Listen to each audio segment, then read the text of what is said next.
আপনি কি জানেন ছাতা প্রথম কোন দেশে আবিষ্কার হয়? উত্তর, প্রথম ছাতা চীনে আবিষ্কার হয়েছিল এবং এর প্রায় 400 বছরের পুরনো ইতিহাস রয়েছে।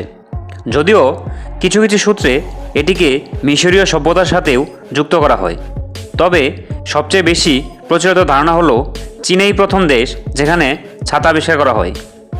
ধারণা মনে করা হয় যে প্রাচীনকালে ছাতা প্রাথমিকভাবে রোদ থেকে ছায়া দেওয়ার জন্য ব্যবহৃত হতো, যা পরে বৃষ্টি থেকে রক্ষার জন্য পরিবর্তিত হয়েছিল।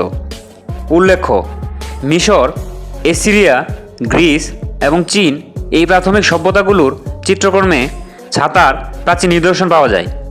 উৎপত্তি: একটি জনপ্রিয় কিংবদন্তি অনুসারে চীন দেশে লুবান নামক এক ব্যক্তি তার স্ত্রীর জন্য প্রথম ছাতাটি আবিষ্কার করেন, যিনি তার স্বামীর কাজের সময় বৃষ্টি এবং রোদ থেকে রক্ষার জন্য এই আবিষ্কারটি করেছিলেন।